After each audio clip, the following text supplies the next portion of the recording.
I And assume he means it was Elvira. It wasn't, it wasn't. Okay, so Cassandra Peterson and Elvira are almost two different people. Yeah. Well, yes, but this is a thing I got into with somebody at work recently. He said, "Yeah, I'm going to get a new tattoo. I'm going to get Elvira right here." And I went, "Cool, I love Elvira." And he says, "Yeah, but the original Elvira." And I'm like, "Yes, there's only one Elvira."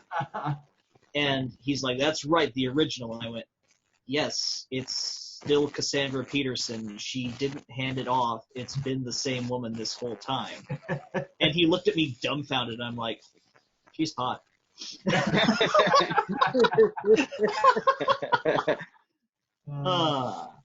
That's great. No. She's also great. She's a great person. Oh yes, she is. Yeah, she's really nice. Well, yeah. Maybe we should invite her to DemiCon sometime. Oh my God! Wouldn't that be awesome? Come? That would be cool. Be fun. Yeah. Yeah. I think it'd be cool if we could get Svengoolie too. Get Rich Kaz to come. Yeah. Yeah. I'd love to meet Svengoolie. I mean, he's might be a little more likely. Where's he headquartered out of? Svengoolie. Chicago. Berwyn. Yeah. Oh, that is a little more likely. Yeah. And then invite Joe Bob just to show him that we have invitees that come. No.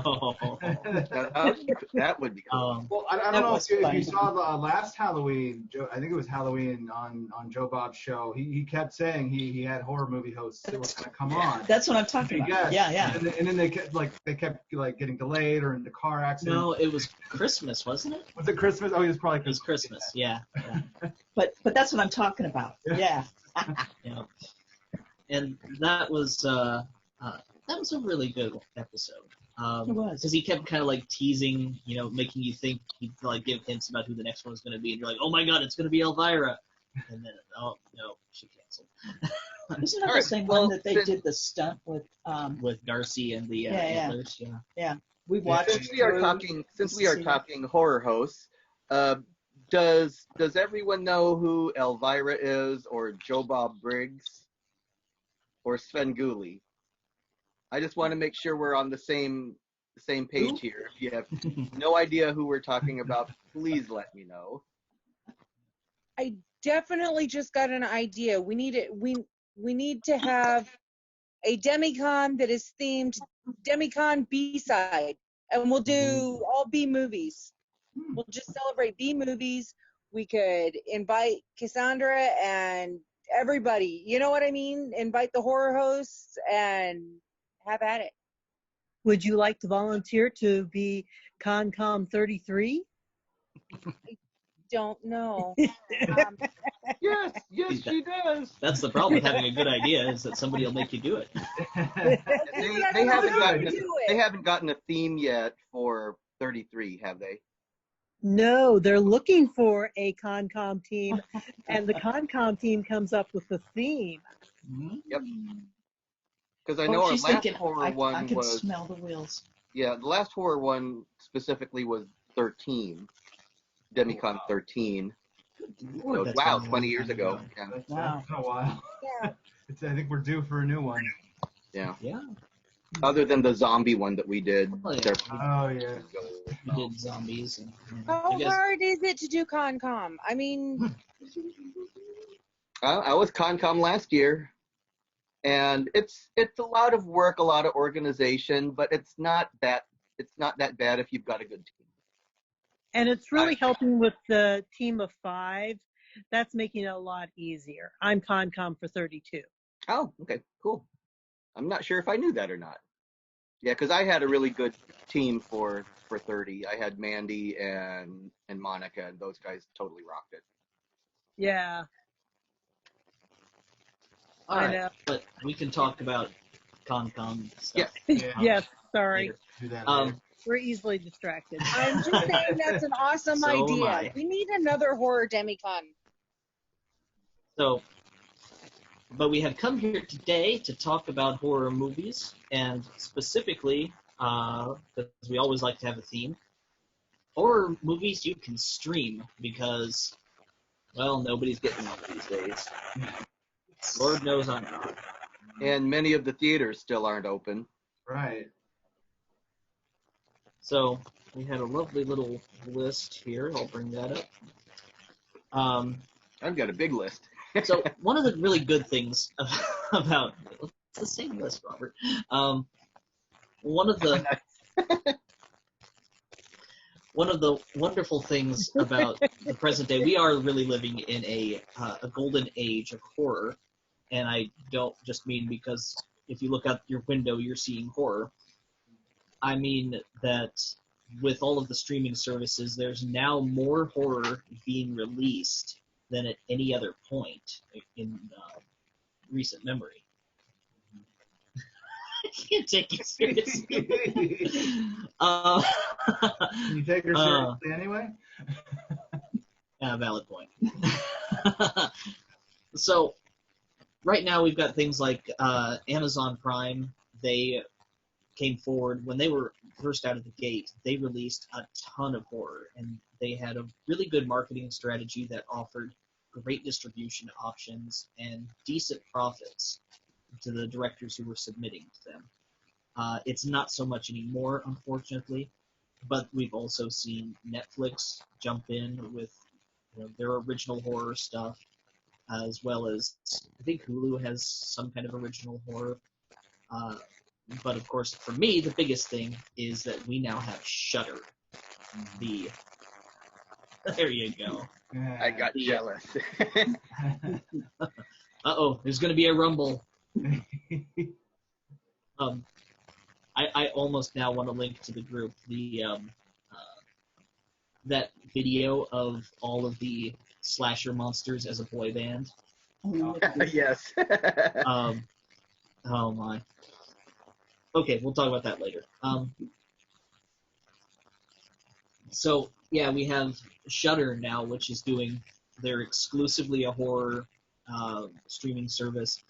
I don't mean to come off like a commercial for them, but we've been doing a lot of Shudder lately, and it's been very good. Their original stuff is usually top-notch. We haven't been disappointed by a single Shudder original that we've watched yet, have we? I've watched one that I was disappointed. It was an anthology Okay. that I just watched by myself, and it wasn't that good. But for the most part, the large percentage of Shudder originals are very good and usually very spooky. They just released a new one called Yummy, I think. Came out a couple I days saw ago. that about with zombies, Yeah. and I think it's supposed to be comedic. It kind of went under the category of comedy horror.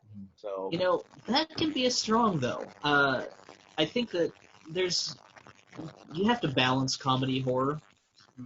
Some of the best stuff I've seen has been comedy horror, like Tucker and Dale. Yep. Everybody loves Tucker and Dale. And you can find that one on Netflix. Highly recommend watching it if you've not seen it already. Yes, Tucker and Dale is the inversion of the traditional kids are menaced by hillbillies in the woods, because, in fact, the kids are psyching themselves out and the hillbillies are beyond harmless.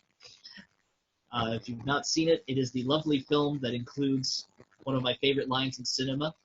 "Officer, I'm having a day. Here I am minding my own business when all of a sudden these kids just start killing themselves all over my property." That is a good line.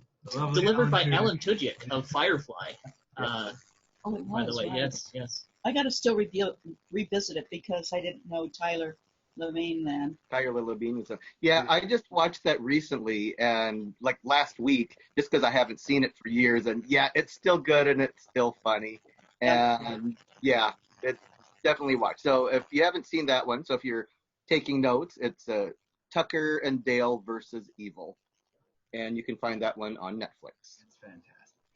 That was Kind of a weird segue, but I feel like that also relates us to the other great comedy horror that we watched recently, One Cut of the Dead.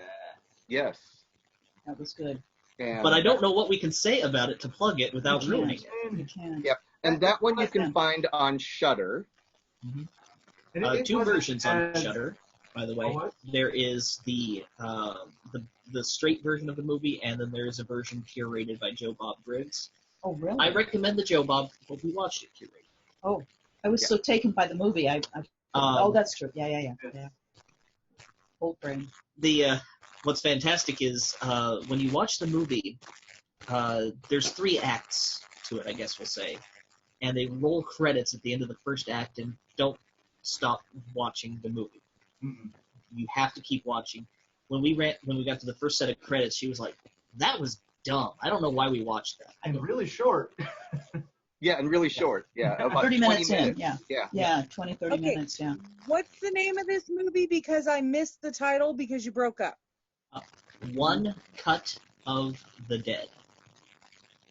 Okay. And it It's can- Do not have extremely that. good.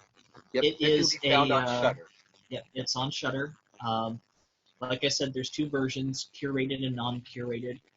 I recommend the curated version, if for no other reason than Joe Bob has a fantastic commentary on it. It's front-loaded with a really weird political rant. That That's one, yeah, Yeah. but it's relevant for today.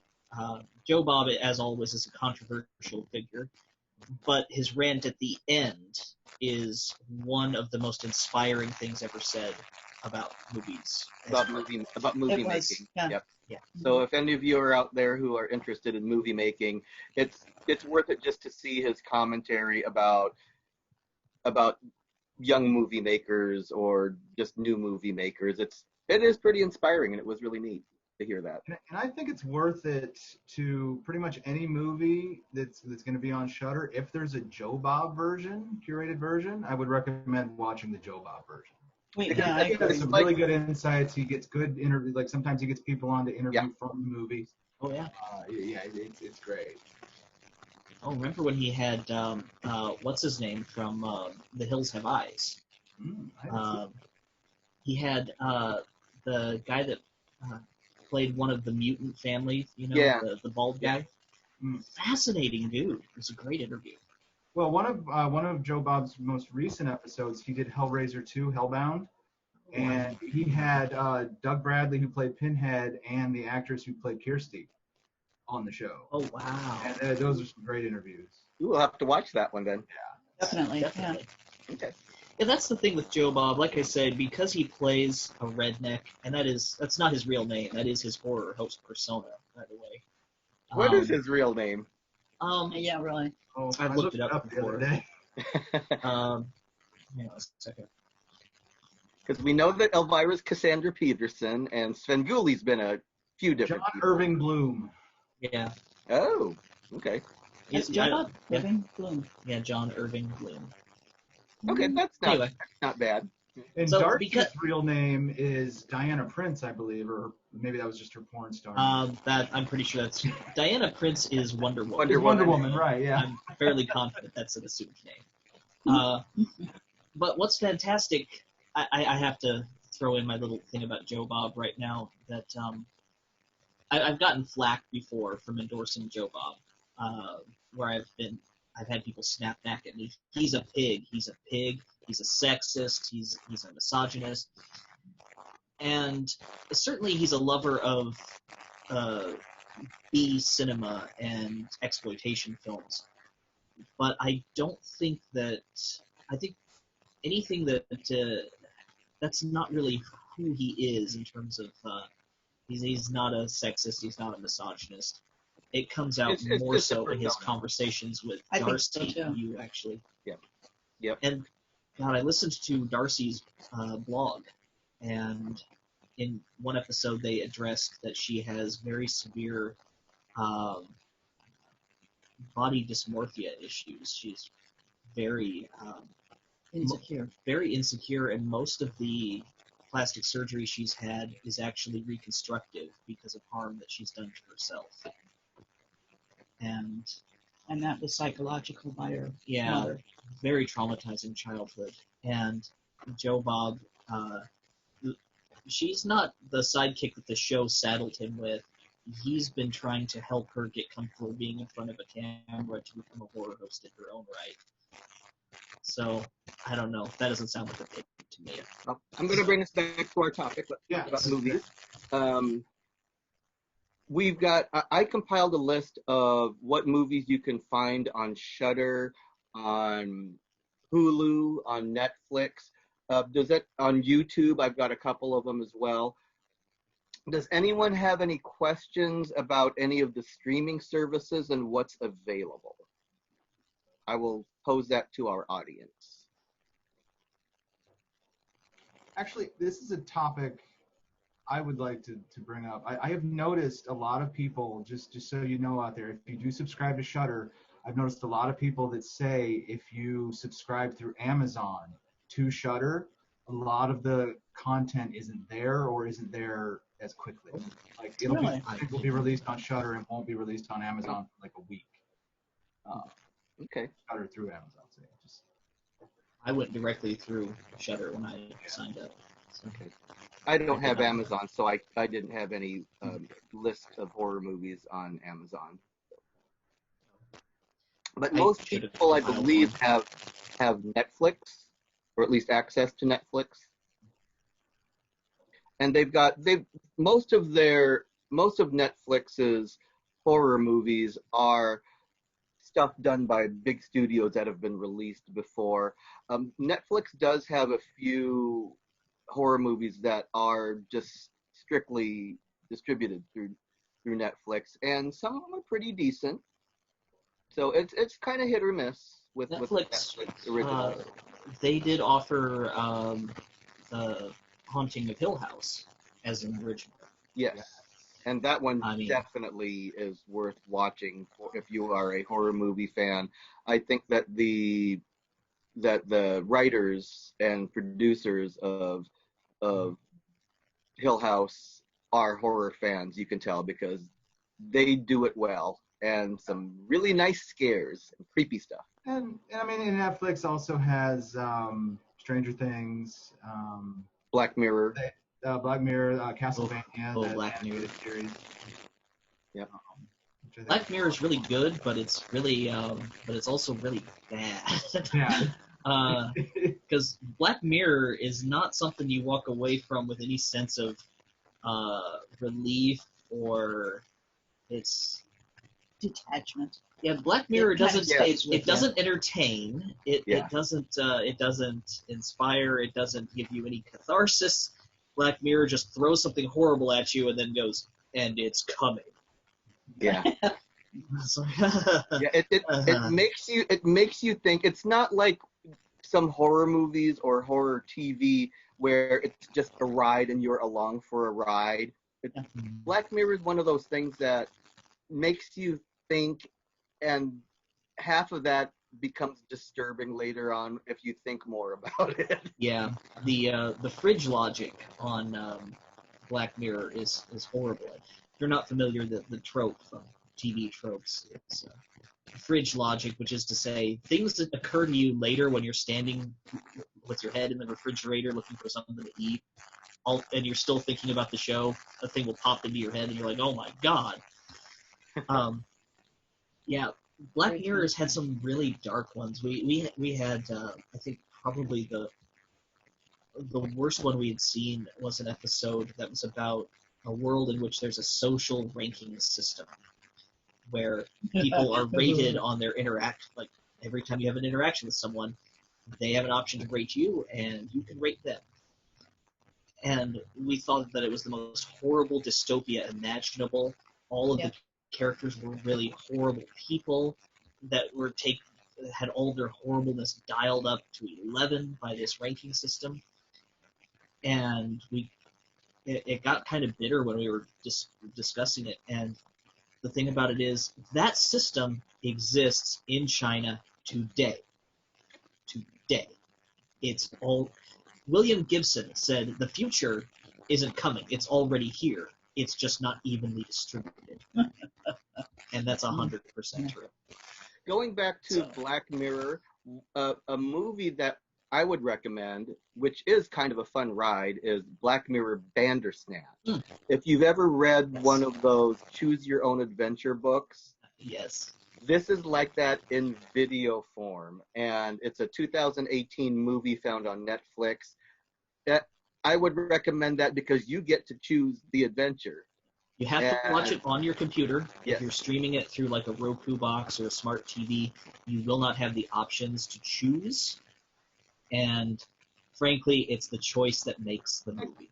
I think you do though. I think I watched it through my Roku, and I think. Oh, maybe they updated it. We didn't have the option when we watched it, so we switched to the laptop to stream it through. Now, did any of you go through and did you just go through it once, or did you go back and do multiple? Every single choice. We tried to get every branch. How long did that take? It took a while until we got tired. Yeah. Like a mouse that gave up and said, "The hell with the cheese," right? Oh, come on! Yeah, I've read a lot of like the D&D choose your own adventure stuff.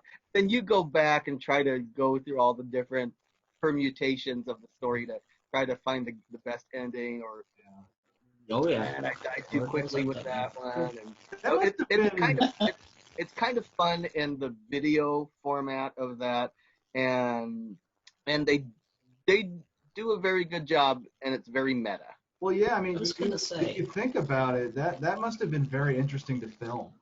Oh Just yeah. to go back, okay, you did it this way, now do it this way, and do this different, and that must have been a very unique experience for the actors.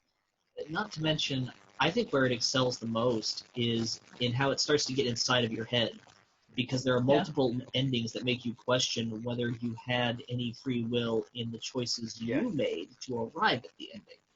Yeah, I remember you guys saying that. And it's very legitimate. I think one ending remarks about figuring out the logic to coerce people into taking certain decision paths so that you didn't have to fill out the whole infinite tree of possibility. And it's like, wait, was I led by the nose down this path? Interesting. So it's Bandersnatch, highly recommended. It's more than a 2-hour event. You're going to want to block out a whole afternoon for it. Yeah, and it's fun. It's a fun ride. Mm-hmm. A couple other ones that are available at Netflix. I'm just kind of looking at my list here. One that I have seen that our Fright Club has not seen is the Cloverfield Paradox. And that's more of a science fiction type horror. I've seen Cloverfield. I've seen 10 Cloverfield Lane. And Cloverfield Paradox is one of those Netflix exclusive ones. And it's very well done, and there's some pretty creepy science fiction-y stuff. So if you're more into the science fiction creepy, I'd recommend that one. That one's a pretty decent one. It's got Chris O'Dowd, right? I think. I don't know who that is. Yeah, from the Roy from the IT crowd. You ever say no? Okay. Yeah, I think he's in it. He was also in Bridesmaids. I haven't seen that one either. Hey, you watch too many movies, Josh. I do. But I know that 10 Cloverfield Lane, I'm not sure, that might still be available at Netflix. I didn't check that one out, but that one's a really good one with a really creepy John Goodman. And that one I would recommend just for John Goodman's performance, because, man, he does creepy really well. Oh, yes, and has anyone seen the Cloverfield movies? Seen the first one. First two. Okay. Yeah, I think I have. here's spoiler alert for 10 Cloverfield Lane, so you can plug your ears if you want to. But it's a really good, creepy, I'm stuck in a bunker with crazy John Goodman movie. And I think it loses it when the monsters do come out at the end. And it's like, really? It's like, the movie was better just for the psychological drama and the psychological horror with it. But yet we had to make it Cloverfield by throwing in the big giant monsters. We do see a lot of movies like that where the suspense is great until they show the monster. I thought the first Cloverfield movie, when they finally showed the monster, I thought that was done very effectively. Because, I mean, it was a really good monster, too. I mean, that helped. But I think they revealed it at the right time, and you can see little bits of it throughout the movie. And and that's the thing. That's the thing about horror movies. A lot of it is timing. So that's where it goes hand in hand with comedy, where it's a timing thing. Poorly timed horror and poorly timed comedy just doesn't work. I think that's probably why Jordan Peele is good at horror, because he's got that comedic timing and he knows when to time a lot of these events, a lot of these reveals and stuff like that. Yeah. He's the one who did Get Out and Us.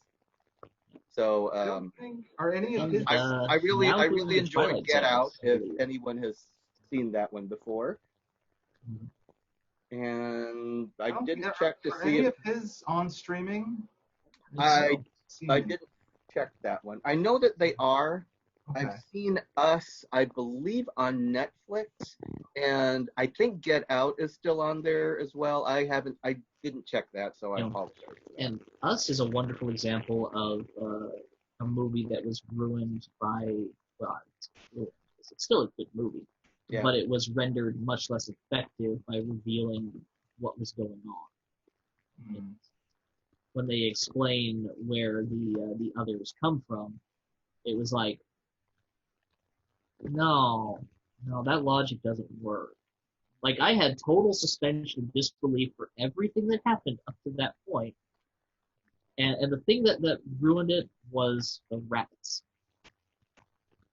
That's the thing that ruined it for me. And this is kind of dumb, but there's a part in the movie where they talked about a whole underground civilization that was eating rabbits. Spoilers. They just ate rabbits. Yeah. Spoiler alert. And, Spoiler alert. yeah. Let us know if you're doing spoiler alert. All right, my bad. Anyway, the thing about it is, it's poignant that they picked rabbits because I used to watch survival shows like Bear Grylls and Les Stroud, and these guys, and they talked about a thing called rabbit starvation. You literally cannot survive by eating rabbits. You literally can't, because there are vital nutrients that they don't have. And this has happened to people who've gotten stranded in the wilderness where they've trapped rabbits to survive and then still basically starve to death because the rabbits didn't have the vital things in them that you need to survive. That's why you need goats. Oops. Yes. It always comes back to goats. I'm not gonna go there. But like you said with the suspension of disbelief, I'm gonna call that the Stephen King paradox. I'm naming it right now, just because it's one of those you just have to believe it and suspend your disbelief. That's why I am not a fan of Stephen King, because a lot of it is he doesn't give you any backstory about oh, here's a truck and it's cursed. Here's a doll and it's cursed. You just have to take on faith that it's cursed. You know, here's my coffee cup and it's cursed. And you just have to, with Stephen King, you just have to believe that, oh, by the way, it's just cursed. That's just the way it is. And that's what bothers me about Stephen King stuff. Although I did enjoy the Dr. Sleep, which I am not sure if that is on streaming yet. I don't believe it is. Okay. But of yeah, course, I Dr. haven't seen Sleep it. is very unauthorized. It's because it's direct sequel to Kubrick's Shining. Which very- Shining you can find on streaming. Yes. Shining is That was- the Shining is still on streaming. But Well, of and that course, was huge. That Kubrick's. Sorry. okay, I was just saying, and that you're right. That the Doctor Sleep. I mean, the book was obviously a sequel to Stephen King's book, but the movie they made was a sequel to Kubrick's movie. And the fact that Stephen King like greenlit that and said, yeah, you can put in like things, callbacks to the Kubrick movie, and he has famously hated that Kubrick movie for decades. But I think he's loosening on that now, and that was a huge deal. Yep. I mean, Yep. it's gotta suck as an author to have to be best known for a thing that was so unfaithful to the source material you wrote.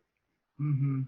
Even if it's better, it's not the book you wrote. Yeah. I mean, in I the personally- book, the book of The Shining had a lot of nuance that Kubrick left out, rightly so, because it would have messed up the pacing of the movie and stuff like that. It's like the same with like Willy Wonka and the Chocolate Factory. Great movie, but they left out a lot of the nuance behind the character because it just really wouldn't fit in the movie. Yeah, and I would consider that a horror movie, especially the remake with Johnny Depp. Yes. The one about the week before? Well, I mean, going that back both also, these. one of the ones with the books versus movies, another classic one is Blatty's Exorcist. How different that is from the book, and you know, you've all seen the spin my head around and spit the green pea soup at people, so that's another good example about how the cinema version is different from the book, which Exorcist you can still find on streaming as well. I know that for our club that I think Josh sent me a trailer that they are remaking the Candyman Yes. on, and you could find the original 1992 Candyman on Netflix also.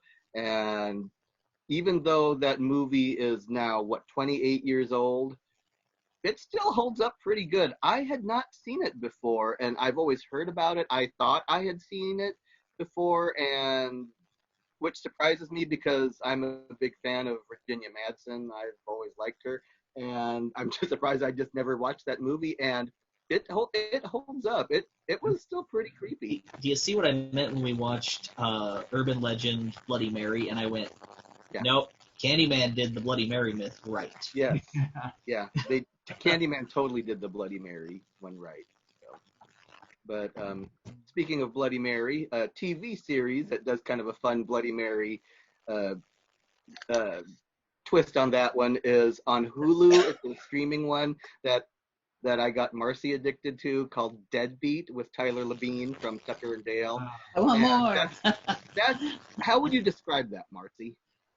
It's very modernized because there's things in it that you're like, whoa, I can't believe they did that. But it's definitely got the ghost appeal, and it's got some comedy in it. So it appealed to me. I'm a big fan of I really Yelena. enjoyed it, and I totally binged it really fast. I would describe it as The Sixth Sense with stoners. Yeah. I'm a huge Tyler Cloverfield fan. title? It's called Deadbeat. Deadbeat. I love Tyler Labine. I've always been a huge fan of his. And I watched about 10 minutes of that show and turned it off, but I might have to go back and give it more of a chance. I found that I didn't like the first season setup, but later on they swap out his original sidekick for Cal Penn. Cal Yeah. Penn Oh. really. And I like the much better, dynamic yeah. between Bean and Penn much better. Yeah. So By even the though way, Robert if you- feels that's where the show jumped the Yeah, shark, I kind of, but yeah. I thought they had better chemistry. Yeah. So And it's, if anything else, it's worth it to watch season 3. I think it's episode 11. If you are a LARPing role player, it's funny. They've got someone who dies during a D&D LARPing type thing, and it's Oh, okay. I totally That laughed one, at yeah. that one. Yeah. So I would at least recommend that episode. I still like the chopstick. no. Got to watch it just to see the chopstick. Yeah. No. As we move down our list, Event Horizon is still yeah. on Netflix. Yeah. If you've not seen it, that's some classic, crazy Sam Neill. Yeah. And that's Good kind of time. few and far between in a very specialized genre that I talked about with Cloverfield Paradox, or even Aliens. That it's hard to get a good science fiction horror. There aren't very many of that genre that are being produced well, at least. Yeah, So, but I think it's like Alien and Event Horizon. Those are like, there's got to be like a third one that makes your holy trinity for that subgenre. Yeah. But those two right there. Event Horizon is Ghost Ship in space. Actually, Ghost Ship was made after Event Horizon, so. The demons instead of ghosts. Yeah, demons instead of ghosts. I think Event Horizon, we've maybe mentioned this in a panel before, but I am 100% convinced that it is a stealth sequel to Hellraiser. yes.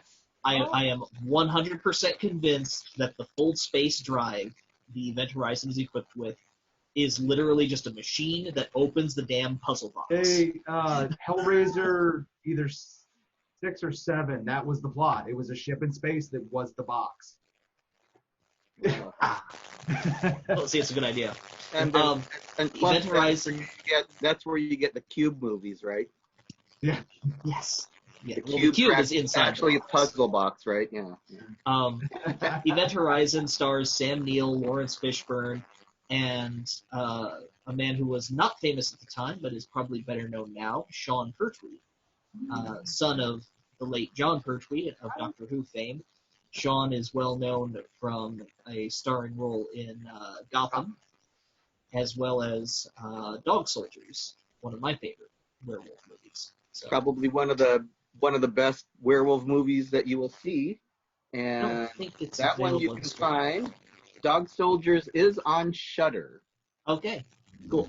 But we're going to try to cover these in order of service, so we'll come back to Shudder Okay.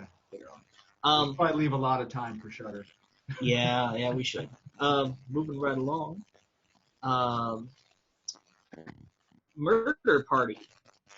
Love that. Oh, Murder Party. That's our can I- Halloween one, right? Yeah, that was one of our Halloween movie picks. And man, what can I say? I Murder liked it Party because it was so different. is the most scathing critique of modern art that I have ever seen. The modern art community. Yes, the modern art community. It's was it 5 aspiring young artists invite some schlub with no friends to a Halloween party. Their intention is to murder him for art. For art, yes. And it goes hilariously wrong. It goes hilariously wrong. Again, good horror comedy on that one. And that was a good one also. That was on Netflix. It's a 2007 movie on Netflix. I think it's a Netflix original for that one, so Yes. another good one. Another Netflix original that we recently watched that I wasn't that big of a fan, it was called The Vatican Tapes. And it was, you can't outdo The Exorcist. No. And it No. was kind They of the same tried. thing.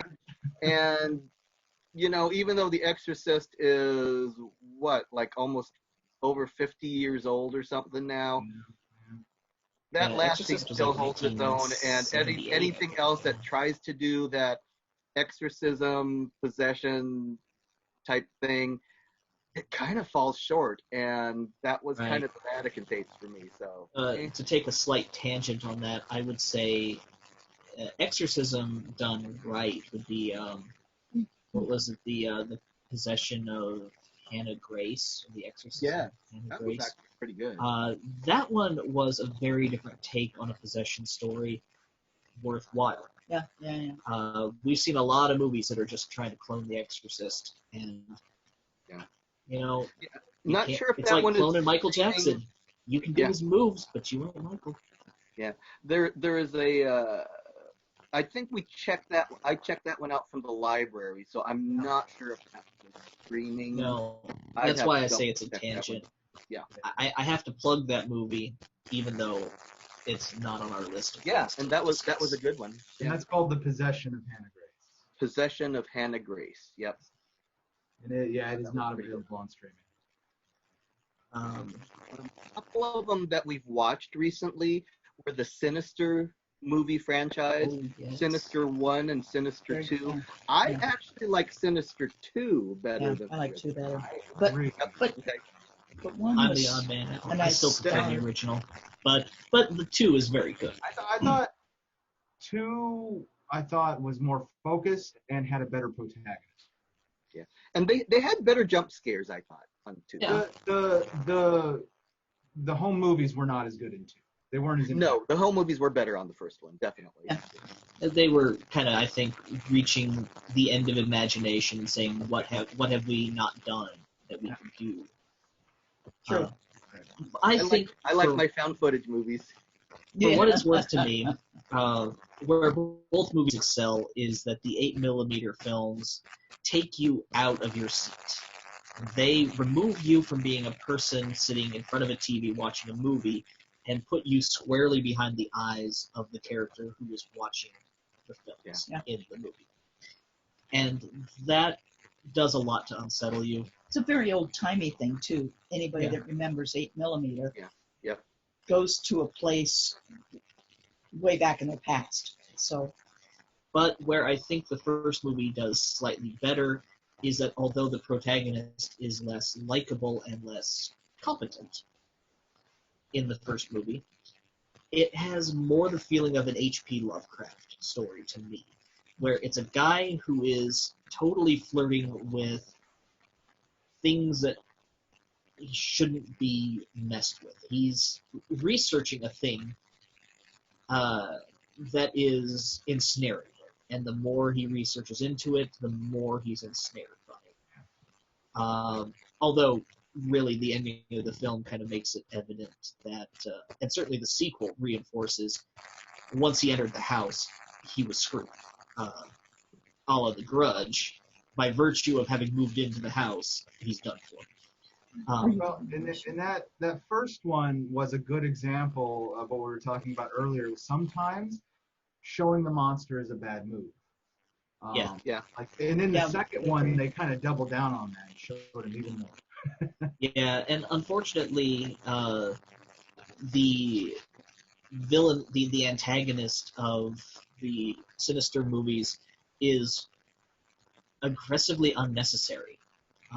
He does not need to be shown at all to achieve the same kind of terror. Just a gang of creepy kids is creepy enough. You don't need to show this. Nope. Yep. You don't need to show Mr. Boogie. And then, okay, all right. But we recommend both of the Sinister movies. They're both strong films. Yeah. Watch them in order. You got to watch Sinister 1 or Sinister 2. It's vital, absolutely vital. Yeah. Going to another franchise about video stuff also. I've seen all of the Ring movies, at least the American ones. I have not seen Ringu. I have not seen the original Japanese one. But the last Ring movie, they did all the videos online. And so that's why I'm kind of thinking with Sinister that with all the video that's necessary for that trope in that movie, that now they could probably use cell phone or iPhone videos. Maybe, you never know. But I'd like it better than ham radio. The last Ring movie did stuff with streaming video for watching the cursed movies for the Ring and stuff like that. And it wasn't as creepy, kind of like what Marcy said, that the 8mm thing is a lot creepier, or even just video, like videotape stuff from the original Ring movie. It's a lot creepier than streaming something on your phone. So hey, tell them about those kids that made the movie. Oh, there was on the news, there were 2 young men that took advantage of this pandemic, and they rented out a theater somewhere, and they bought the tickets for every seat in the place. They filmed on their cell phones. They filmed it on Zoom, as I understand it. The entire movie takes place on Zoom. Well, they used their phones, because they said that in the news.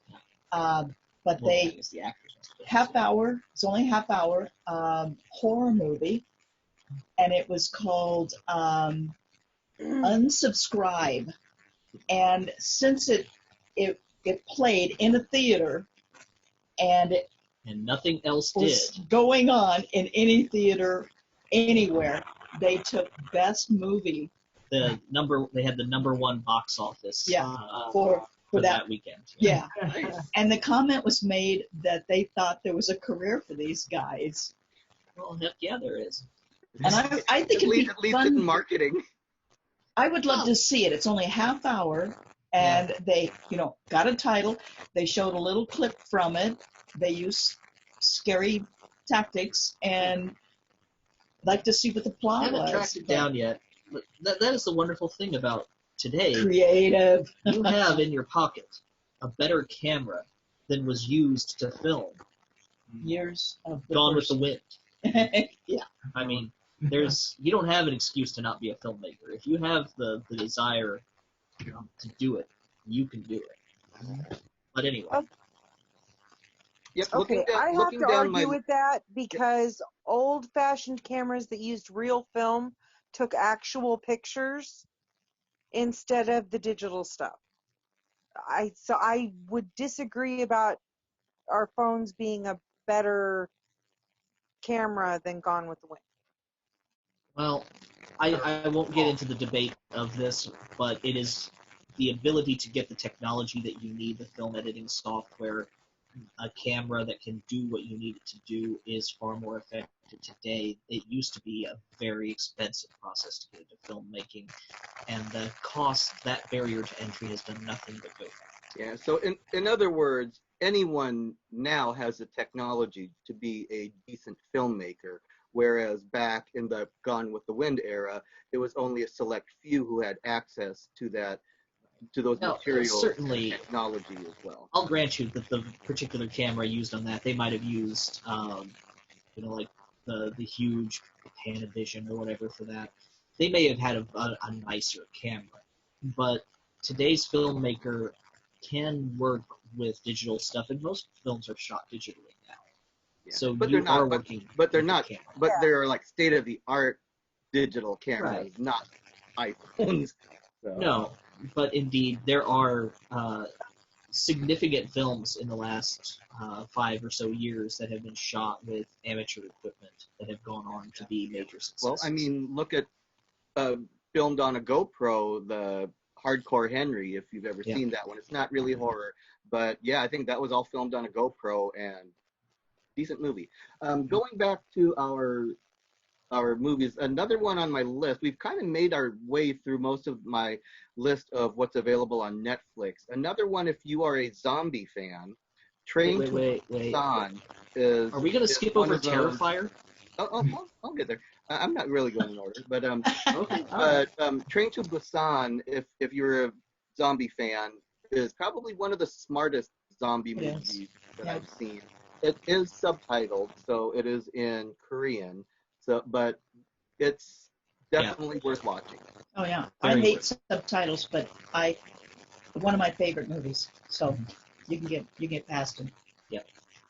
Train to Busan does a lot for reinvigorating the zombie genre by changing up the setting. Every other zombie story you've ever seen took place in America. Putting it in Korea dramatically changes how that works. Yeah. I mean, except for like 28 days and stuff like that's like Britain, right? 28 Days takes place in England, which changes it a little, but not quite as radically. Because in the end, 28 Days Later still falls back into that trope of we got to get the guns to fight off the zombie horde so that we can get to our place where we're going to hole up and rebuild civilization. In South Korea, it's a little bit different because there's not a place you could find guns in South Korea. So they have to approach how they fight them dramatically differently. The urban density changes the way they're going to be encountering them, the proliferation of trains as public transit. You would not do zombies on a train in the U.S. because, Yeah. Now, if you want international zombies, since we're going to that route, I would suggest a movie on Hulu. It is a Hulu exclusive set in Australia called Little Monsters. It's not the dorky. It's not the dorky 1980s U.S. Little Monsters. This is one about how a bunch of was it a class trip that goes to it was like a kindergarten field trip. They're young kids. Yep, and it's kind of comedy horror, but definitely worth a watch if you've got Hulu. I would also say, while we're still on Zombies Abroad, there's on Amazon Prime called Anna and the Apocalypse, and it's a musical set in Great Britain or in the United States. It's good. It's very good. Nice. Oh, and Ivy, to answer your question, World War Z I've not seen, so I can't really compare on that one. But just I've seen I'm it. not meaning to denigrate all other zombie movies at the sake of Train to Busan. I'm trying to say Train to Busan is a very different kind of film that reinvigorates the genre in a way that I've not seen anything else reinvigorate it. So it's worth checking. Yeah, What- I've seen streaming World is- War Z. It was just okay. I don't. It didn't give me anything new. There were some nice visuals, but in terms of the zombie type movie, it was just all right. I mean, there wasn't anything surprising or neat that they did to further the genre. It was just your standard let's get away from the zombies type thing and nice effects. And that's what you get when you get so many big production company movies and stuff like that they focus more on a lot of the effects than some of the plot. So yeah. And yeah, it was mostly outside of the US. So But I it's mean, still. my favorite one was when the zombies just kind of scaled the wall by just piling on each other. It was a neat visual, and that's the only thing that I think that stands out in my mind about For me, what the World War Z. For me, if you're going to go worldwide zombies, the thing that I thought did it best wasn't even a movie. There was a web comic about 10 years ago. I don't know if it's still out there, it's accessible. But it was called Last Blood. And it dealt with a small community that has been in a very isolated place, outlasting the zombies when two strangers show up. And the turn on this story is the two strangers are vampires. They are some of the last remaining vampires, and they have come here to defend the last humans on the planet. Because if the humans don't survive, they don't survive either. That makes sense. Yeah. And it was a very well-handled story. You gotta protect your livestock and your cattle, right? Right. It ran and it ended. I like that. And I don't know if the author did anything else. He was talking about licensing it for film at one point, and somebody did buy the rights, but obviously I've never heard of it. Okay, but I need to see that movie. So do I. Like I said, I've been waiting 10 years for it. My favorite part of the comic strip was he's sitting in on the school teacher, like teaching all the kids in like a one-room classroom because there's not that many people left. And she's talking about World War II, and someone says, "Well, what happened to Hitler?" Well, he committed suicide in his bunker.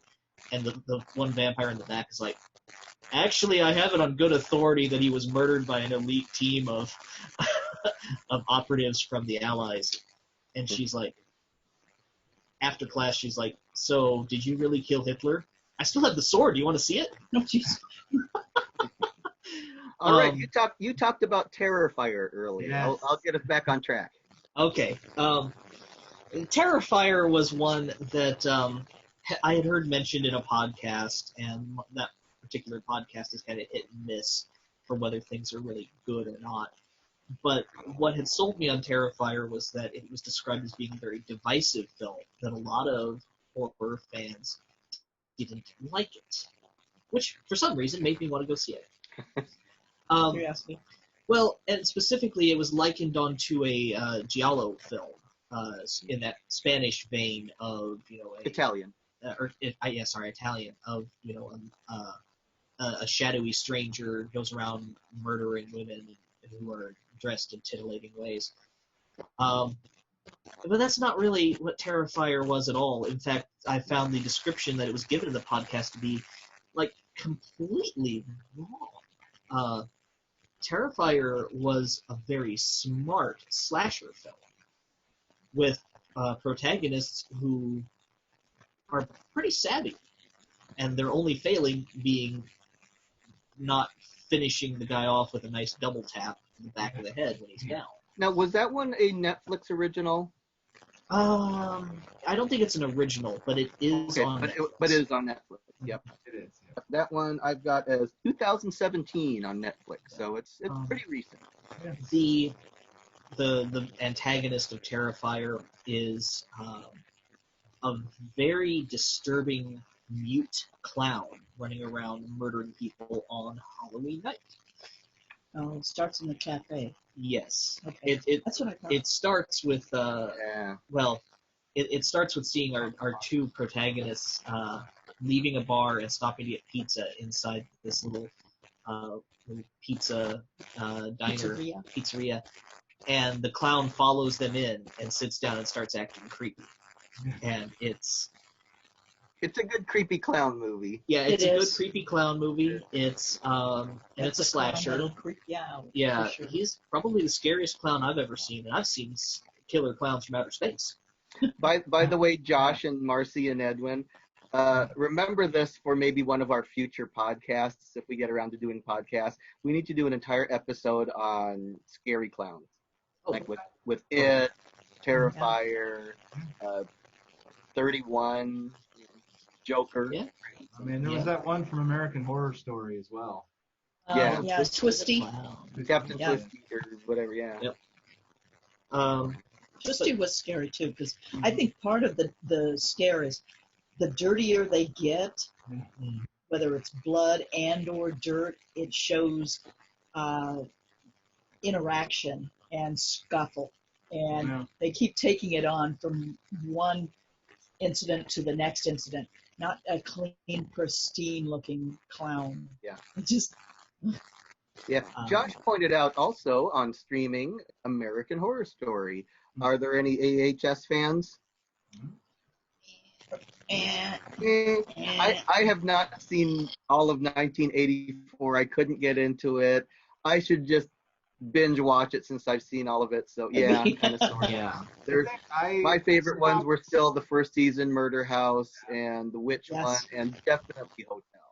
Yeah, Hotel. it seemed- I think. Hotel's the high point of yeah, the whole it seems like they should have quit there. Yeah, And I'm not that big of a Lady Gaga fan, but man, she was good in that.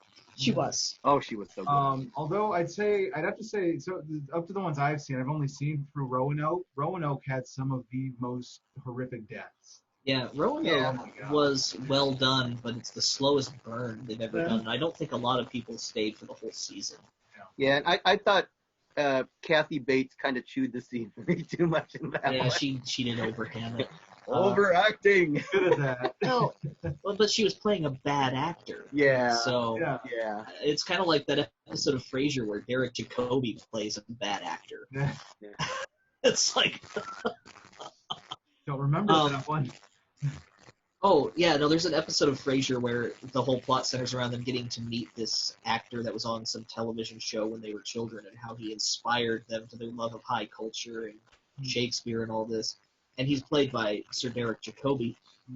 And then when they see him performing now as adults, they're like, this guy is terrible. Yeah. But they've already sold him on this new gig. So it's Jacoby doesn't do much horror, but the closest thing I could think of would be the one with Kenneth Branagh with the scissors. Dead something. With scissors. Shoot. I mean, he was with Branagh in Hamlet, but Did Branagh direct it, or was he in it? Yeah, Branagh directed it, and he was in it, and Jacoby was in it. Emma Thompson was in it It also. sounds amazing. the one with the scissors. Yeah, in the title. It was Dead something. Shoot. I'll find it and I'll post it. Okay, all right. Here. I mean, I'm very curious about this. Yeah. Oh, I've talked about it before. But yeah, with American Horror Story, with Roanoke specifically, they made a directorial choice to pull punches in the first half of the season so that they'd have better impact in the second half. And your mileage may vary on that. I appreciate what they did, and if you looked at the thing over, Roanoke would have made a great film if they could have condensed it down and told that whole story in 2 hours, maybe 2.5. I'll give them the extra time. Yeah. Oh, dead again. All right. That it would have been a good story, but because they drew it out over 15, 16 episodes, And hour-long that episodes. one came back after Christmas, right? Yeah, that That was something that they had to learn. If you go into a break and expect your watchers to come back in January, they don't know. And I had plenty of neighbors that said, Yeah, because then But, after a while, you just don't care anymore. It's like, it's been too long since the last episode. Yeah, exactly. Yeah. Yeah. It's worthwhile to mention that right now, available on Netflix is The Wicker Man. Ooh. And if you've not seen The Wicker Man... The original Wicker Man. Yeah, it's Yes. the original. Not the bees. Not the bees! Not that one. I could rant for 2 hours just on everything that Nicolas Cage got wrong in his remaking of That's not. The Wicker Man. But suffice to say, the Cage version lacks all of the nuance of the original film. And the original film features... Totally. And if anybody wants to go ahead and maneuver where we can do a drive-in thing, yes, I have The Wicker Man. Sweet. Oh, nice. Ooh, that would be. You can also stream that one on Netflix, the original one. The one with Edward Woodward, the guy who played the Equalizer on TV. I always liked him. Yes, And but Christopher Lee. I love all of the stories behind that. All the actors that were in that movie took pay cuts to get that movie made. Wow. Interesting. That's impressive. Because, for one thing, Christopher Lee didn't come off as your typical bad guy. It wasn't his typical kind of part, so he really wanted it to happen. They really talked to real pagan people to get the story right, so that it was terrifying to the people who had no idea. And the only real problem there is that they stuffed 2 different festivals together to get a scary thing. Well, but that kind of the story was kind of ingenious that way, because these were people that learned how to be pagan by reading a book. So they created this pagan society. So if they got anything wrong, it's they just interpreted it wrong. They just created their society and they're doing it differently. So if there was any inaccuracies, they could say, well, they interpreted it from that book that they were reading wrong. Yep. Also, not a lot of movies that show their homework with like reproducing the pagan music that they encountered while researching it. So that's impressive. Has anyone seen the movie Midsummer? That's also streaming. Yeah. I mean, it's kind of that pagan-y, Wicker Man-y type thing. I thought it was super slow and needed to be about half the length of that movie. And a lot of the characters were not likable. Spoiler alert, I didn't care if they died at the end or if they lived in the end. There were some pretty gruesome effects though, but or other people than from that, Rob Zombieville. there was a lot of just silence. Many, like 5-10 minutes sometimes of just silence, like watching the Tom Hanks movie with Wilson, and but it was just it took me a few viewings to get through it just because it was really slow. So original Wicker Man does it better. Speaking of Midsummer, one that I see kind of talked about in the same breath as Midsummer a lot of times because of just the depression aspect is Hereditary, which you recommended to me. And I believe that's also on Netflix. I believe so. Yeah, and it's streaming somewhere. Was very powerful. I highly recommend that. It was parts of it were very hard to watch. Yeah, Hereditary is a movie that it knows what it's intending to do, and it's very cognizant about what it's doing to you.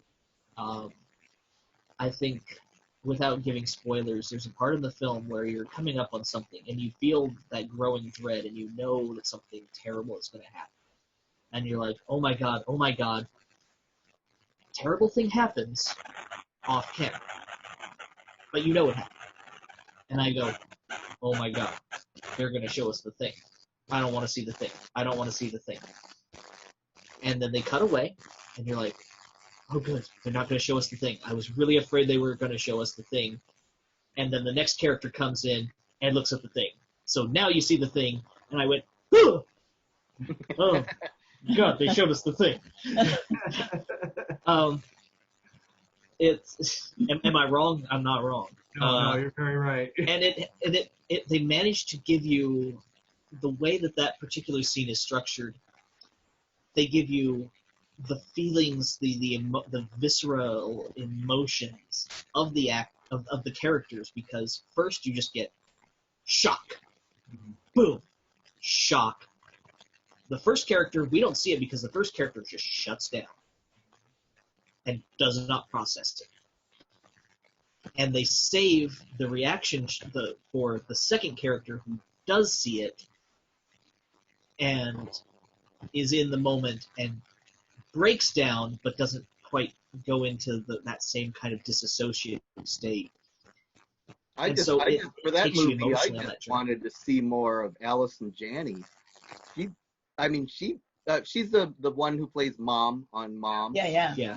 And she's great. She's in that movie, and it's like, man, I wish I would have seen more of her, because she is a good actress. And Yes, she is. I wanted to see more of her in that movie. So that was a good one. Moving on. Another one, talking about films other than in the United States. As Above, So Below takes place in the French catacombs, in the Paris catacombs. And that one is a ride. That's one of my top horror movies, just because I don't know what's happening, but I want to get off this ride as soon as possible. And I enjoyed the ride for that one. That one can be found on Netflix. It's about a 6-year-old movie from 2014. And it's one of those, it's a slow burn. It takes a while to get started, but man, when stuff gets rolling in that movie, it gets rolling. And if you're claustrophobic, it captures that claustrophobic feeling very well. If you're going to get stuck on questioning what's happening and why, don't. Don't, because the film will provide you with no answers, and if you're looking for answers, you're not going to be happy. Yeah, and spoiler alert here, at the end of the movie, you don't even know what's happening. You just want to get out of them catacombs, and that's what I like about it, just because it's so messed up. Another one on Netflix also is Autopsy of Jane Doe. Anyone want to expound on that one? I don't want to ruin it. We've talked about it in previous years. Yeah, we have talked about Autopsy of Jane Doe before. It still stands. I'll just put it here that if you haven't seen it, watch it. It's good, and no spoilers. It's not on the list, but it's worth mentioning for a film that is claustrophobic and doesn't give you any answers that satisfy. We did kind of skip over In the Tall Grass. Yeah. That one's very claustrophobic. Yeah, In the Tall Grass is actually, it's essentially the same plot as Cube 2. Yeah. But it's in a field. And that doesn't sound like that should be good, but it is. It's not quite as it's not as good as Above, So Below, but it does do really good with messing with your head. And yes. Another good one on Netflix, I think it's still on there. It's been on there for a couple of years now. It's 2 or 3 years old, is The Ritual. Oh, okay, I've seen that one. Those hikers in the woods in somewhere like Norway. Yeah, they're going to deposit their friend's ashes on top of the mountain. Yeah, they're going on the trip they were going to go on before he died. Yeah. That's a trip, man. I forgot about that one. That's a good one. Yeah. Yeah, that's another one that's not going to spoon feed you answers. It's not quite Deliverance. That's one of those where they didn't need to show the monster. I think it would have been just as good without the monster, but the monster design was just so unique that I'm glad they did. Yeah. Well, and they don't really give you a good look at the monster either. You mostly see its silhouette and go, what the ever living is that? Okay, do you guys think, and I'll pose this to the audience here as well as to the group, do you think that a lot of, because we've talked about that. You just talked about that with this movie, as well as we talked about that in the Sinister movies. Do you think that they want to show the monsters just because their effects department wants to make a monster, or they want to have a monster, or they want to have a monster to build a franchise? I think What do you think? It depends on the film. I think a lot of it is marketing. They want to have the Okay. marketing. I'm 100% could sure say that that, Sinister. they Anyone wanted else want to something to chime in on that one, Ivy or Will? Or Oh. Judy? Any thoughts about that one, or just one of those things that maybe you haven't thought about? I'm betting the special effects department wanted to build a monster. I certainly I would agree if with you. that. Sometimes it's an actual deliberate attempt to mute the effect, because you get too good a horror movie and you don't mute the effect a little bit, you could actually cause trauma. Yeah, That's true. Interesting. that's true. Yeah, didn't think of it that way. That's good thought. Yeah. Yeah. I think they think that you just have to show the monster. People have just lost the art of subtlety in movies and whatever. I'm a big fan of black and white horror movies where they didn't show you everything. They let your mind do the work, which was Yeah. far more terrifying.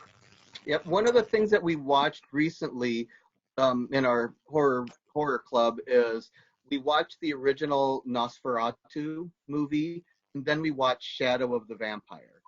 And I would strongly recommend, if you haven't seen either or of those, to watch the original Nosferatu movie and then watch Shadow of the Vampire.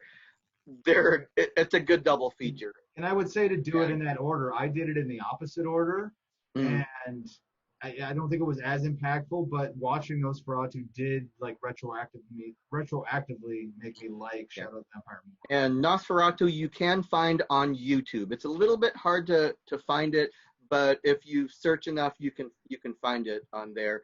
Shadow of the Vampire, unfortunately, is not on any streaming. I actually had to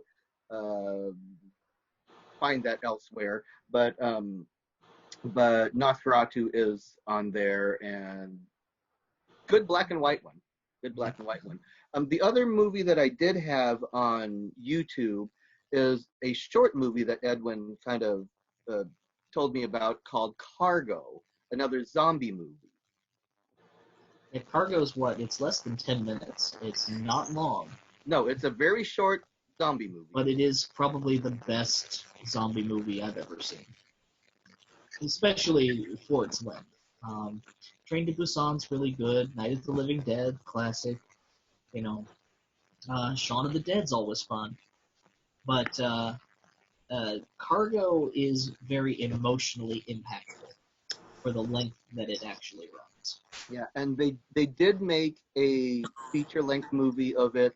Don't watch the feature-length movie. Stick with the short. It's so much better. Some stories are meant to be told in a short amount of time rather than 2 hours or even an hour and a half.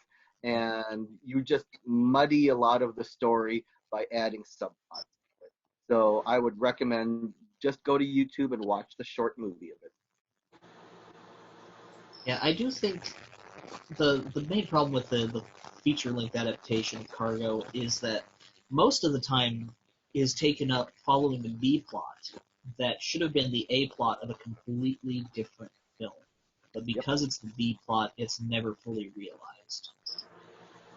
Thus leaving you, it left us completely underwhelmed by the drawing out of a 5-minute story into a 2-hour story, and then similarly underwhelmed by seeing what would have been a better film by itself never fully realized, occurring in the background of a plotline that we already knew where it was going.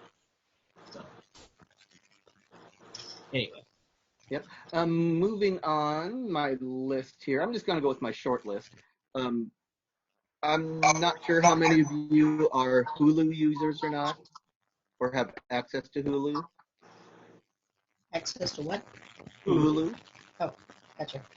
But I know that Brightburn is on my list, which is kind of a Superman gone What happens to Superman goes Brightburn bad. is the story of Superman as produced by Luther Industries.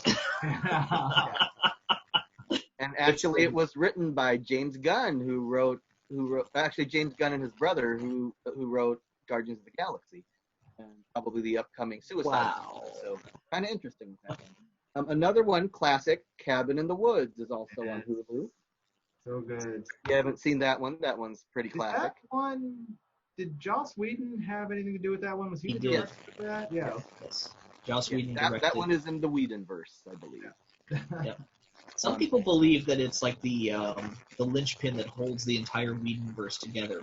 I could totally see that too.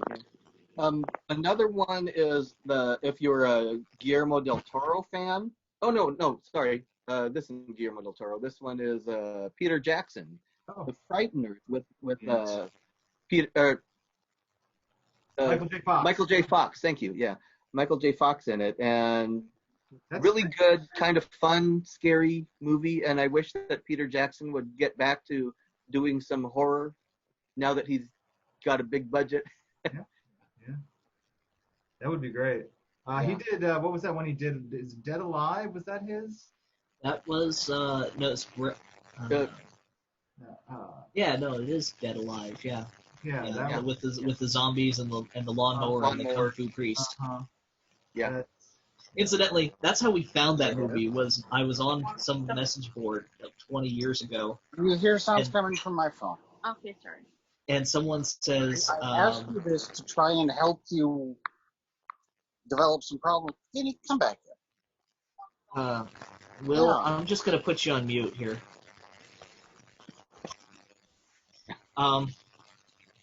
Little distraction there. Sorry about that. Anyway, yeah, I was on a message board like 20 years ago, and they were talking about zombie movies, and someone says, "What's the name of the one where there's a karate priest and the dude kills everybody with a lawnmower?" And I'm like, "Yes, what is the name of the one with the karate priest?" Said I kick ass for the Lord. Yes. You're right, Will. Don't worry. All right. Anyway, Another Hulu one, Ready or Not, with Samara Weaving in that one, about how a newly she's married bride Yep. marries Into into the a wealthy family, the wealthy family who are cultists. Oh, yes. and they have to play a game. That one's kind of comedic in some parts, Would you like to play a game? but that's got a good mixture of horror and comedy. Yeah. I guarantee you never played hide and seek like this before in your It life. was an interesting. The horror's pretty horrific, and the comedy's pretty decent in a few Yep. spots. God, I want to see more of Samara Weaving. That movie made me a fan of Samara Weaving. Dizzy chick. She's the main character. Yeah, she was the bride. She's not the dizzy one. She's the bride. Yeah, Oh, she's right. Okay. Samara Weaving's also in Shudder in the movie called Mayhem, where they're in an office building An office building overrun by a rage zombie virus. Yes. Yeah. And that one's got Glenn from Walking Dead. From Walking Dead. Yeah.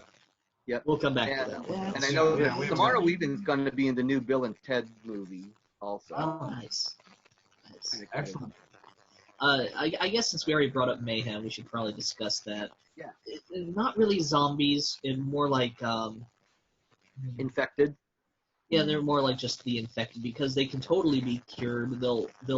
Nobody will die of the virus. They're not permanently rendered as a And they're not blood. trying to eat people. No, but it's rage. It takes all of their base desires and dials it up to 11. Mm-hmm. So it's the office building goes completely berserk, and it just so happens that the guy from The Walking Dead has just been fired and is being escorted out of the building when it goes into lockdown. And that's Mayhem. Mayhem, yeah. Oh, up here in Shudder. Okay. Yeah, it was very well done. It's a smart movie. Samara Weaving's fantastic in it because she's a saucy, take no shit kind of gal, and that's kind of what she plays in everything. She's so good at it. Yeah. Should we move on to Shudder then, or was there more Hulu? They already have, yeah. No. Well, let's see. We didn't talk about Ma or the Babadook. Yeah. If we just want to hit those real fast. Ma was interesting. Yeah, Ma was very Very. interesting. It's very much a revenge movie, but that doesn't become apparent until a little ways into it. It's teenagers are looking to get some booze, and they convince this one kind of weird older lady to buy booze for them. And she's like, well, if y'all are going to drink, at least drink at my house where I know you're safe and you're not getting into trouble. And this woman begins to insinuate herself into their lives, and she's got a past. Yeah. She's got her own motives. Yeah, ulterior motives. Yeah. It's has one of the weirdest and worst executions I've seen in the movie. Oh yeah. With the transfusion thing. Yeah. Ooh, yeah. Because I know 100% that's absolutely lethal. I'm not gonna spoil it. Yep. But yeah, good Anyway. performances in that one too. That lead actress was really good. Yeah, she's really good. And she does that flipping back and forth between being sweet and terrifying very And well. creepy, yeah. In a way that I've really only seen from like Robin Williams. Robin Williams was able to do that as well. In Insomnia and 1 Hour Photo. Oh yeah. Robin Williams he could play creepy. And again, that's why I recommend 10 Cloverfield Lane. Watch Don Goodman being And creepy. he does it Man, very he well, does too. a good. Man, he does a good creepy. Mm-hmm. Another one, if you're into the like Takashi Miike stuff, the Japanese horror director, on Shudder, there's a movie called Audition, and Miike is famous for his weird, creepy body horror stuff where it's just disturbing to see, with a lot of decapitation stuff and stuff stuck under fingernails and stuff like that. Yeah, I mean, the Audition is kind of Misery for people who aren't kind of like famous. Misery. Yeah. Yeah. There's another there's a TV series, I believe it's on Tubi, the Tubi channel, TUBI, called Masters of Horror, and it's like John Carpenter, Takashi Miike, Toby Hooper, some of those guys, and they do like a 1 hour episode of just a standalone episode of stuff. And the one I would recommend from that series would be John Carpenter one. It's called Cigarette Burn, which is a really good one. And the Takashi Miike one, which is classic one because, man, he does some stomach churning stuff that just make you cringe. And Do you know who did is the one to find on Shudder. Do you know who did the first episode of that series? Because that was pretty good too. That was the first episode was really good, and I looked him up, and he was a writer for. He's written and directed a few horror stuff, but it slips my mind what he's done recently. But that was a really good. Moving down. We got to truck along here. There was one I want to bring up while you're looking for the next one you want to talk about. It's not on the list, but we watched it. I believe it was on Shudder, and it was called Time Crimes. Oh yeah. And that it was kind of science fiction horror. I mean, it wasn't. Okay. It was just science fiction because it had to do with time travel, really. But yeah, I wouldn't say it was horror-ish, but it was suspenseful. It was a sci-fi suspense. I kind of want to make that the third pillar in my holy trinity for sci-fi horror, though. Yeah. Time Crimes is a very well thought out film about a man who, how should I put it without spoiling anything? He witnesses a murder, is what begins the whole thing. And fleeing the murderer leads him into a paradox where he's being looped in time, trying to evade a horrible fate. It's I believe, a Spanish film. Oh, that's right. Yeah. It was subtitled. Really, really, really good. It's good, well-written time travel stuff, because usually with time travel, you've got all these paradoxes and logic flaws with stuff. right. You get like weird stuff like Smart for time travel. So I would take recommend for that. instance It was done very well. Yeah, Back that to was the called Future, time. where if you can alter the past, but then things fade and change. No, the past and the future are both immutable in this. It's more akin to like the episode of Doctor Who, Under the Lake. It's really plays with time travel paradoxes and how you can't evade paradoxes, but like how can you work within the loop to shift things without actually evading what you know for certain has happened. It's smart. Very smart. One of the other movies that we recently watched that's actually been on several streaming ones recently, this one on Shudder also, is a werewolf story called Ginger Snaps, about how a girl and her sister encounter werewolves, essentially, and it's about the teenage girl going through being a werewolf. And it's one of those, you usually see werewolves as the wolf man and guys getting bitten, like the American Werewolf in London and stuff like that. But having it done with a teenage girl, that gives you a different perspective on it, and worth watching. It's kind of interesting. Yes. It's an older movie. It's about 20 years old, but it's interesting. They put a nice spin on the Wolfman or the werewolf genre, which is kind of hard to do since most werewolf movies is pretty cut and dry, that you get bit by a werewolf and you just have repercussions with that. So this one did give a nice spin on that. On a similar vein, we do want to talk about Dog Soldiers. Yep. I think we've mentioned it in previous panels, so we won't dwell on it a lot, but it's also available on Shudder. Dog Soldiers is about a group of British Special Forces guys who are out in the remote hills in Scotland on a training exercise. Pertwee's son's in that one again, too. Yeah, that's right. Sean Pertwee's in that as well. And things go wrong. And the guy who did the creature effects for Dog Soldiers ended up being hired to do the creature effects for Underworld. So that kind of tells you what you're getting into with this. Very well done. They handle the... usually, when you see a werewolf thing, it's like one werewolf. You don't see a pack of wolves, and we know that wolves hunt in a pack, biologically, is what they do.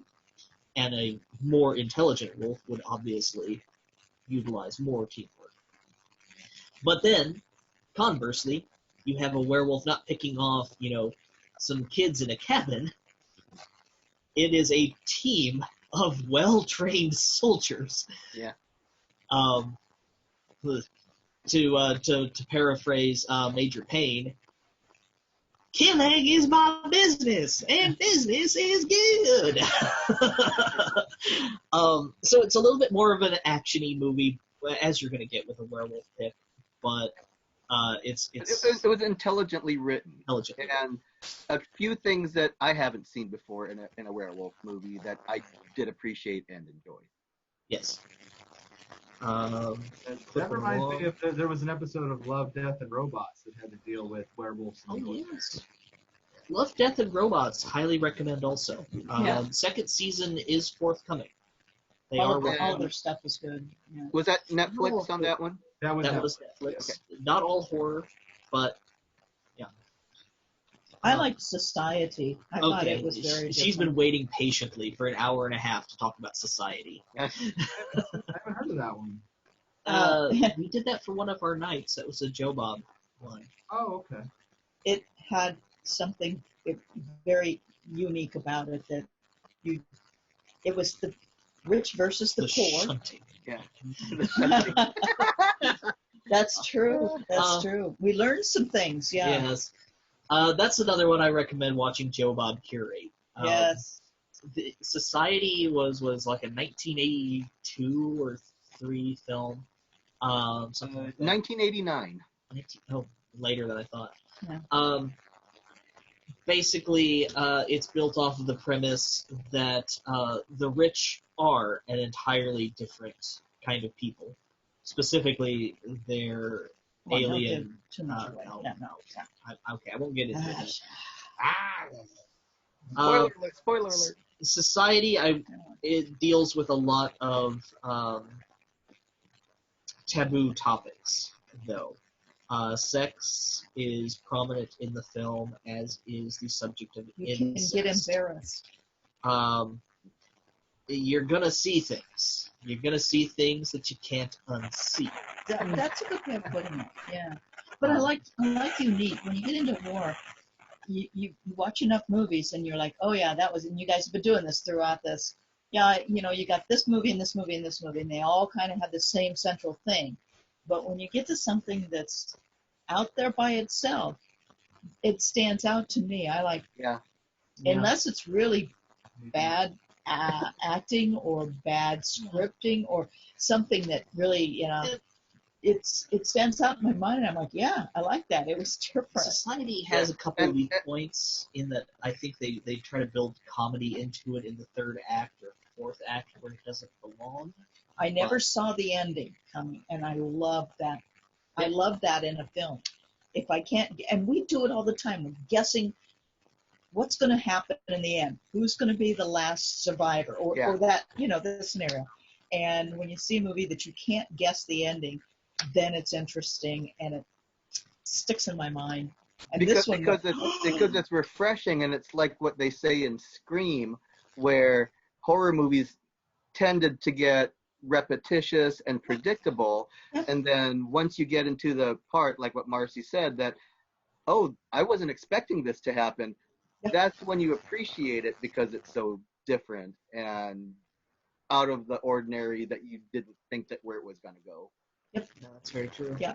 Black Mirror does that. They take these incredibly bizarre type situations. Scenarios, Yeah. Yes.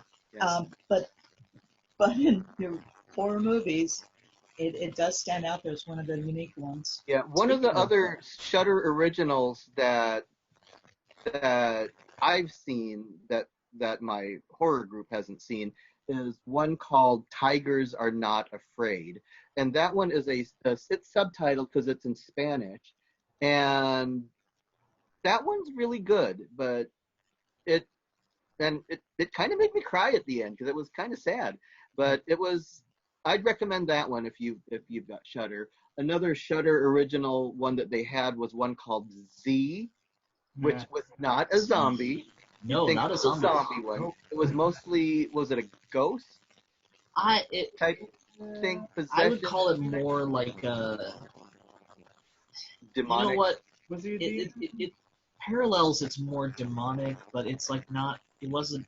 It was explicitly not any of these things. Yeah, it was the Babadook done better. Yes, exactly. Yeah. It was the Babadook done better. Z is about a woman whose young son has acquired a new imaginary friend named Z. Oh, and Z does really bad things. Yeah. And her boy's not bad. He's just going through a rough time right now. Yeah. Only, you know, I don't want to say anything more about Z because I think that it's better if I don't go into what's really going on. We'll just recommend it and no spoilers on that one. Yeah. Was there anything else on the Shudder list that stands out for you guys? Oh, there are a number of things.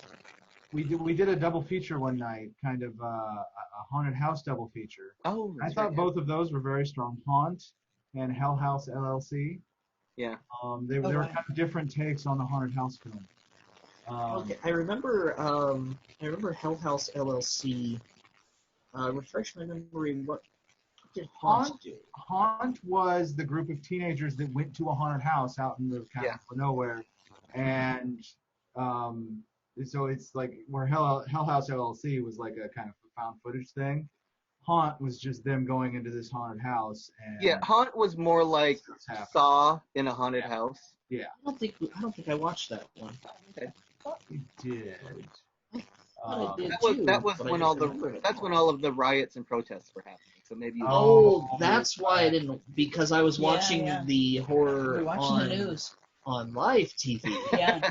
that night. Yes. So what was the one that was a place that was made into a haunted house for Halloween? And Yeah, they were- that was the Hell House LLC. That was Hell- Hell House. that was good. That was very good. The That title was like- seems it was kind of stupid. It's found like, footage. really, you're gonna have a limited liability corporation? Ooh, that's scary. But if you're- surprisingly, there were some pretty creepy scenes in Yeah. that one. That's a great one. First of all, with the title. The title sounds dumb. Yeah. But that was the name of the LLC that this group was operating under in the film. They were a group that they would move to a different city each year and set up a new haunted house over the summer, make their money in the fall, and then move on, scout a new location and set up a new one. Yeah, and I know that there are 2 sequels after that one, which I don't think any of us have seen, so I'm not sure if they've gotten better or worse or different or something. So But I'd give it yeah, a shot. Hell House LLC is a low budget but extremely well done with that low budget. I don't think I can't really think of anyone who's done more with a non-existent budget. Other than One Cut of the Dead. Well, other than one cut, yeah. Yeah. The way they did it, a lot of their scares revolve around like things moving when no one else is around. Ooh, add that to our creepy clown list as well. Oh yeah. Oh, creepy clowns in that one. Ooh. Oh yes. That's true. Well, And again- I like with Hell House, I like how they did. So they showed kind of what happened at the beginning. They show what's going to happen at the end at the beginning, but you only see it from the point of view of some people like that are in the haunted house with cell phones. So you don't see the whole story, and then you get to go on and see what actually happened. And that, And again, it's one of those movies that does a good timing of the reveals. For that. Oh yeah. Very much so. It, like I say, because they do give you that whole thing, it's all going to end in tragedy, but then they kind of work you backwards, or they step like way back and establish how we got to that point. Yeah. And, I want to talk about another Shudder movie that we saw quite a while ago. And it's not Blood Harvest. no, 'cause we were talking about 1986. It's called Henry, Portrait of a Serial Killer, Ooh. with Yondu in it. Yeah, Yes. That's all I saw. I was like, dude, you're Yondu. that's Yeah. Mary Oh, Poppins. Mary y'all. Poppins, y'all. You're Mary Poppins. That was good. Um, That one was good. Henry, Portrait of a Serial Killer is based on the biography of an actual serial killer, although many names have been changed and lots of stuff was changed around to not be exactly his story. It's pretty graphic, and it's very much a biopic about like how does one reach the point of of psychopathy, of like running around and just like straight up murdering people. And it's dark, but it's very well done. Yeah, it's fascinating. I'd Also recommend Joe that. Bob. I'm pretty sure. Yeah. Yeah. Did it with Joe Bob. And that one reminds me of that other one, Maniac. Oh, yeah. Oh, Maniac. Yeah, Maniac's a fascinating one. Yeah, I think I like 1980, Maniac a yeah. little bit better, but that's part of that is Tom Savini. Yeah. You gotta love Tom Savini. He just makes my skin crawl. Wasn't it Savini that was interviewed by? Yeah, Tom Savini was interviewed That with one Joe was a Bob. very for interesting that movie. interview. That guy, Oh, yeah. he could have kept going, And talking about all the stuff, how they were doing, guerrilla filming for it, that they didn't have any permits. So they're like, okay, in this scene where you fire the gun, and then the gun's going to be thrown in the trunk of this car who's owned by an off-duty cop, and he's going to drive it this way, and you need to jump in this other car, and you got to drive it in that direction. and then the remaining people are going to push this car into the river. Yeah. Wasn't that the same interview that they found a dead animal and they used it because they made it in a shop? Ooh, I don't remember that one. No, That was in I don't- Savini? I don't think that It was during an interview that one of the Yeah, I Joe remember Bob's. that too. but Yeah. no, it was The Hills Have Eyes. Okay. The Sorry. Hills Have Eyes. They found a dead dog, and so there's a scene in No animals were killed for making of this film. they didn't But- kill the dog in The Hills Have Eyes, but they found a dead dog, and the dog runs off camera at some point, and later on they find the dog's corpse, which is this other actually dead dog In the tall grass or something like that. No. in The Hills Have Eyes. Oh, in the hills. Yeah. Sorry. Old brain. But yeah, I did have to say when we were talking about scary clowns, Blood Harvest. I don't want to say a lot about this movie, not because I want you to watch it or because I think there's anything to be gained from it. Mostly because I don't want to spend time on it. But Blood Harvest is, I think, the only major film credit of Tiny Tim, Evil Oh, Clown. Oh, That's that where he one. plays an Right, evil Tiny clown. Tim. Yeah. I said, we got to watch this. I Oh. got to see Tiny Tim. Yeah. Yeah. And Yeah, weird movie. It Yeah. was different. I enjoyed that one actually. Well, I did too, but it was weird. Yeah. yeah, I didn't not enjoy it, and I didn't hate it, Yeah. but it's a weird movie. It very much is. Yeah. Watch it and you guys form your own opinion. I recommend getting a 6-pack before you sit down with that one. I recommend 2 6-packs if you watch the other 80s movies, Shopping Mall and Dead Heat. Oh man. Oh, That one you might need more beer or something stronger to watch. I think Shopping Mall was fun. Shopping Mall was a fun movie. You can't. Yeah. Great. I thought I liked Chopping Mall. It was fun. Oh, what's that, Joe? I like Chopping Mall. You have to know, Chopping Mall was shot completely at night Yeah. on third shift because they didn't have any money. So Holy cow. at an actual mall, Yeah, at an actual Okay. mall. we didn't quite understand they were shooting there. So Yeah. I always like that part of it. And the villain in that is a villain in a lot of things. I'm trying to remember his name. I'll figure it out. Wasn't the villain just the robots? Well, the guy that was in charge of the robot. Oh, the guy in charge of the robots? Yeah. What else was he in? Didn't that have the same guy from The Frighteners and Reanimator in it? Wasn't he like the first computer tech? Could be. I don't remember. I can't ever remember that actor's name, but I'm like, oh, it's that creepy guy. Yeah, it's a creepy guy, yeah. Yeah, Dead Heat really had no redeeming qualities I can think of. Dead No. Heat. All right, here's my Hollywood pitch. So here's the thing: it's a buddy cop movie, but with zombies.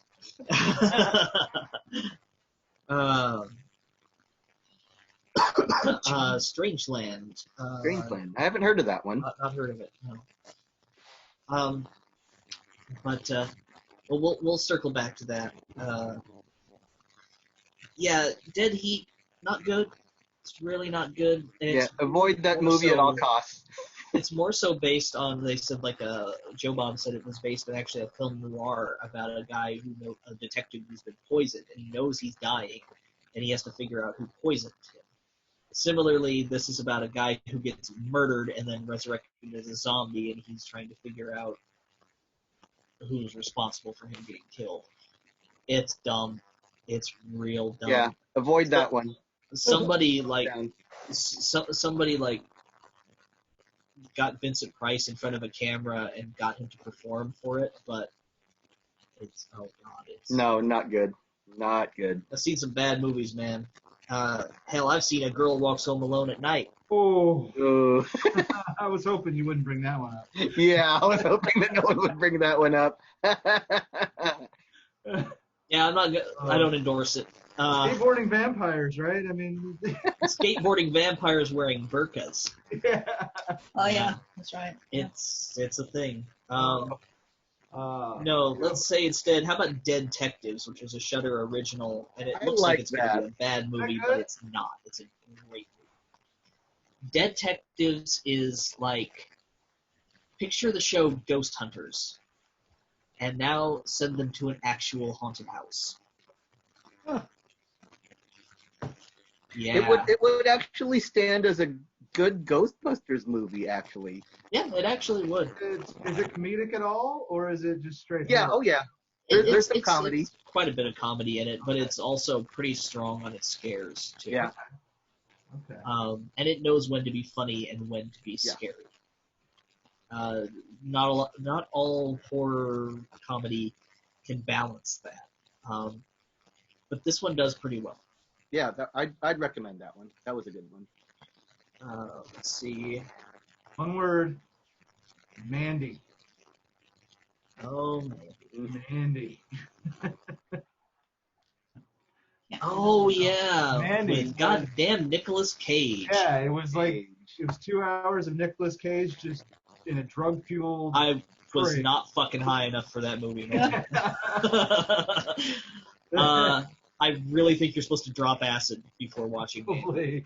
I think he did. I think Nicolas Cage definitely did before starring it. 100% sure that, like, he was on coke when he agreed to do it, and he was on acid while he was filming it. I'm certain of this. Yep. Yeah. I had fun with it. Mandy's a very artistic movie, in the same line as Neon Demon. It's a very artistic film. It's shot beautifully. The cinematography is gorgeous. I can say nothing bad about the film visually. I can say nothing bad about the soundtrack. To be honest, the acting is actually pretty good too. Cage is the right guy for that role. Yeah. Yeah. I think he's the only guy for that role. Yeah. Maybe. Yeah. No. I won't even speculate. No, he's the guy you had to have to make that movie. The thing is, you put the whole thing together, and it's a god-awful mess. It's impossible to figure out what's going on, where he's going, and why. There's an impetus to the plot, and there's an antagonist, but there's a good movie that got thrown in a blender somewhere in there. Ivy has a question. She wants to know if we've seen a movie called Strangeland. Yep, I was just pulling that up, and the writer is Dee Snider from Twisted Sister. Sister, yeah. And I was like, He's okay, now I have to also watch. Captain Howdy. Now I have to watch this movie. Oh. Okay. Okay. Are you a Twisted Sister fan? Oh hell yeah! Okay. Do I've you got know the Christmas album. song Captain Howdy? And do you know this? Let's see. There's the two songs that go together: Captain Howdy and oh God, now I can't think of what the other one is. Anyway, there's two songs there directly together whenever they're played. That's what the movie is based on. Huh. It's a nightmare Dee Snider had in the 80s. Wow. Wow. And he worked like hell to get that made. And it is definitely worth watching. Okay, yeah, I'll want to try to find that one. I mean, Unfortunately, it's got Elizabeth Pena, Robert Englund. Oh. So yeah, the one by now the I door. definitely want to watch that one. Unfortunately, it is not available on streaming. Ah. Yeah, you gotta pay for it. Yeah, you could use one of those or the ones behind it. Okay. Yeah. I'll try to catch that somewhere. It definitely will. Strangeland. Yep. Definitely worth a watch. It is not the most highly acclaimed movie. I mean, come on. Most people haven't heard of it. Yeah. But it has a lot of jumps, a lot of scares, and Dee Snider looks fucking terrifying. I mean, he already has that ability, but then you go ahead and you give him a bunch of extra piercings and you put him in great big platform boots and have him swirl and mad through the whole thing. Oh, yeah. Nice. Okay, well, I'll have to keep a lookout on that one. I mean, it's not a long movie. It's only about an hour and a half, so. Mm-hmm. Yeah, I'll definitely have to find that one. Sweet. Thank you. No problem. Does he sing We're Not Gonna Take It?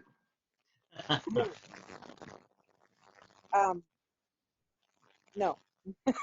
Okay, we've got about 5 minutes, or we can go a little bit over. Thanks again, Judy.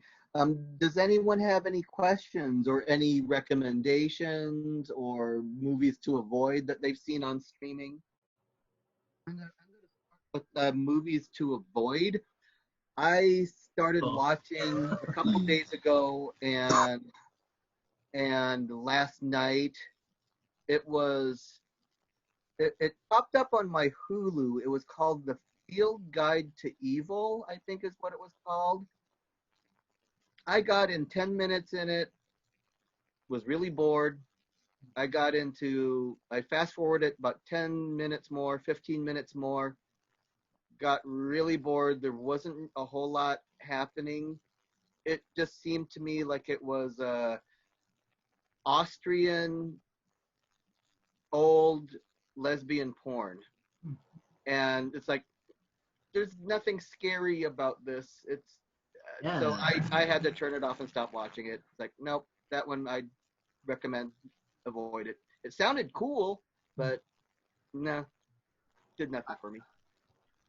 I've got one that we watched one of our movie nights, and it's an Australian film it's on all these lists for like great classic horror films. The 70s film called Wake in Fright. Remember that one? Yeah. Kangaroos. Okay, yeah. It didn't. Jesus. First of all, it was not a horror film. It's supposed to be about this guy's descent into madness when he gets stuck in the Australian outback. It's got Donald Pleasance in a supporting role. And I mean, on paper it looked great, but it just And it had a great review. Scorsese said it was the scariest movie he'd ever seen. I think too much of it revolved around competitive coin toss gambling. And I mean, and then there was that kangaroo scene. It was just, I mean, that was really disturbing. I thought that was disturbing because that happened for real. It was more disturbing than anything. Just seeing kangaroos getting slaughtered, basically. I mean, that was horrifying. But that was a very big disappointment, and I do apologize for bringing that one to the club. Hey, we see good movies, we see bad movies, we see them all. Bad movies, that's where we can discuss this to help people make their decisions and avoid stuff if possible. Remember that time that I brought Birdemic? Yeah. I was told that Birdemic, we had just come off of seeing Manos Hand of Fate, and we're like, oh, well, Manos wasn't that bad of a movie. We can handle bad movies. Let's watch a bad movie. So I remember that night. Birdemic. I remember you saying that. And guess what? Birdemic was too bad even for us.